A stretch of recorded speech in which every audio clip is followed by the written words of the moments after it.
श्रीमद् भागवतम 1.1.21 कलिम आगतम आज्ञाय शीघ्रे अस्मिन् वैष्णवे वयम् आसीन दीर्घ सत्रेण कथायां शक्षण हरे। तो इस कलयुग में जो अभी शुरू हो चुका है, जस्ट अभी शुरू हो चुका है, हम सब इस जगह पर नैमिषारण्य में इकट्ठा हुए हैं ताकि हम भगवान के जो ट्रांसेंडेंटल मैसेज है, जो उनका दिव्य मैसेज है, उसे सुन पाए और इस तरह हम ये यज्ञ परफॉर्म कर सकें। हम इस यज्ञ को कर पाए भगवान की लीलाओं को श्रवण करके। तो ये कलयुग जो है वो सब तरह के, जिस तरह के हम सतयुग में थे तो उसे गोल्डन एज कहा जाता था, त्रेता युग को सिल्वर एज कहा जाता था, द्वापर युग को कॉपर और कलयुग को आयरन एज कहा जाता है। तो जब हमें सेल्फ रियलाइजेशन करना होता है तब सतयुग में क्या प्रोसेस था? सतयुग में हमारे पास लाइफ टाइम था 100,000 ईयर्स, यानी 100,000 ईयर्स हमारे पास हमारी इतना लंबा हमारा जीवन था। तो हम क्या करते थे उस समय सतयुग में? हम मेडिटेशन करते थे। बहुत हज़ारों सालों लंबा मेडिटेशन होता था जिससे कि हम भगवान के बारे में जान पाते थे। त्रेता युग में हमारा जो लाइफ ड्यूरेशन था वो हो गया 10,000 साल। तो उस एज में भगवान को पाने का, भगवान को जानने का सेल्फ रियलाइजेशन का तरीका था कि हम सेक्रीफाइस करते थे, यानी हम यज्ञ करते थे और यज्ञ के थ्रू परफेक्ट यज्ञ परफॉर्म करके उस समय हमारे पास बहुत जो ऋषि जो पुरोहित होते थे वो बहुत ही परफेक्ट होते थे श्लोक बोलने में और इतने परफेक्शन के साथ वो यज्ञ परफॉर्म करते थे। और द्वापर युग में लाइफ ड्यूरेशन हो गया 1000 ईयर, यानी हमारे जीवन का जो समय हो गया वो 1000 साल हो गया द्वापर युग में। जिससे कि हम अपना जो भगवान को पाने की जो हम भगवान को कैसे पाने का रास्ता हो गया कि हम भगवान को डेटी वर्शिप करना शुरू कर दिए। जैसे कि हम मंदिर में भगवान के डेटीज़ को वर्शिप करते हैं, उनकी पूजा आराधना करते हैं। तो द्वापर युग में इस तरह से हम डेटी वर्शिप करके भगवान को पाते थे और ये डेटी वर्शिप पूरे दिन चलता था और पूरे दिन में एक बार जब रात होता था तो भगवान साक्षात दर्शन भी देते थे। तो ये द्वापर युग में होता था। लेकिन अब जो कलयुग है इसमें हमारी ड्यूरेशन ऑफ लाइफ हो गई मैक्सिमम क्या है? जो इंसान बहुत खुशहाल जीता है तो वो ज़्यादा से ज़्यादा कितना जिएगा? 100 साल। और ये सबके लिए नहीं पॉसिबल है कि वो 100 साल ही जिए, लेकिन इस कलयुग में जो मैक्सिमम ड्यूरेशन ऑफ लाइफ है वो है 100 वर्ष। तो इस तरह हर युग में अलग अलग प्रोसेस था सेल्फ रियलाइजेशन का।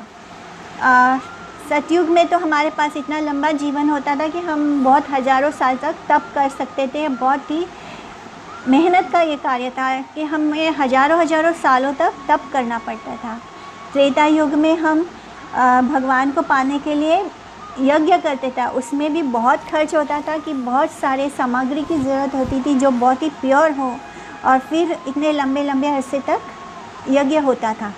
द्वापर युग में हम भगवान को डेटी वर्शिप करते थे। तो डेटी वर्शिप करने में भी बहुत चीज़ों का ध्यान रखना पड़ता था। बहुत परफेक्शन के साथ जब हम डेटी वर्शिप करते थे तो रात के समय भगवान दिन में एक बार साक्षात दर्शन भी देते थे। लेकिन ये सब कुछ कलयुग में पॉसिबल नहीं है। कलयुग में ना हमारे पास इतना समय है कि हम जो हम सतयुग में जिस तरह से हम करते थे मेडिटेशन वो हम कलयुग में नहीं कर पाएंगे, क्योंकि 1000 साल क्या, हमारे पास 100 साल में भी पूरे 100 साल जितनी हमारी लाइफ नहीं होती। और ना ही हम यज्ञ वगैरह कर सकते हैं, क्योंकि ना तो हमारे पास इतने अच्छे पुरोहित हैं जो परफेक्शन के साथ मंत्र बोल सके, और ना ही हम द्वापर युग की तरह डेटी सर्विस कर सकते हैं इतने परफेक्शन के साथ, क्योंकि हमसे कुछ ना कुछ तो त्रुटि हो ही जाती है जिसके कारण हम इतने परफेक्ट नहीं है कि भगवान हमको आकर दर्शन भी दे। इतने परफेक्ट नहीं हैं हम कि पूरा दिन हम लगातार भगवान के मंदिर में रहें और देती की सेवा कर पाएँ। तो इस तरह जो कलयुग है, कलयुग में जब ये सेजिस जो ये ऋषि मुनि आए तो उन्होंने भगवान के भक्तों के संग स्पेशली उन्होंने ये वो जगह चुना नैमिषारण्य, और वहाँ पर जितने भी इकट्ठा होते हैं वो सारे ही भक्त थे। और कलयुग के लिए सबसे रिकमेंडेड प्रोसेस है सेल्फ रियलाइजेशन। कलयुग का युग धर्म है नाम संकीर्तन, भगवान के बारे में सुनना और उनका कीर्तन करना। तो इस तरह नैमिषारण्य में सारे जितने भी ऋषि मुनि इकट्ठा हुए थे वो सब कौन थे? भगवान के भक्त थे। तो भगवान कलयुग में हमें अकेले नहीं भक्ति करनी, हमें भक्तों के संग में एसोसिएशन में रहकर भक्ति करनी है, जिससे कि हमारे भगवान के ऊपर श्रद्धा बढ़े। तो इस तरह वो सब भगवान की जो लीला थी उसको श्रवण करने के लिए इकट्ठा हुए थे, और उन्होंने 1000 साल तक भगवान के इन लीलाओं का श्रवण किया।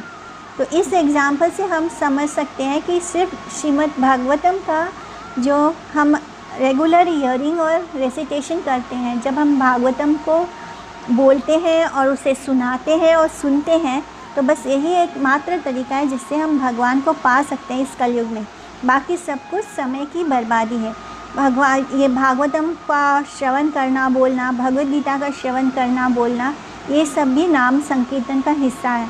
तो इसलिए श्री चैतन्य महाप्रभु ने हमारे इस कलयुग के लिए एक ही भागवत धर्म रिकमेंड किया है, और वो है नाम संकीर्तन।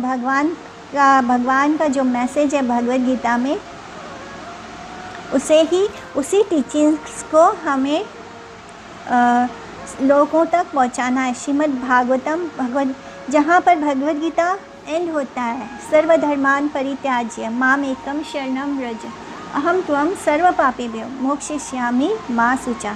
तो जिस जगह पर शरणागति पर श्रीमद् भगवद गीता एंड होता है, वहीं से श्रीमद् भागवतम शुरू होता है, और वो सिखाता है कि हमारे अंदर शरणागति कैसे होगी। जब हम भगवान के बारे में सुनेंगे, उनकी लीलाओं का श्रवण करेंगे, तभी हमारे मन में भगवान के प्रति श्रद्धा पैदा होगी, और जब श्रद्धा आगे बढ़ेगी तभी हम कंप्लीट 100% शरणागत हो पाएंगे श्री कृष्ण के।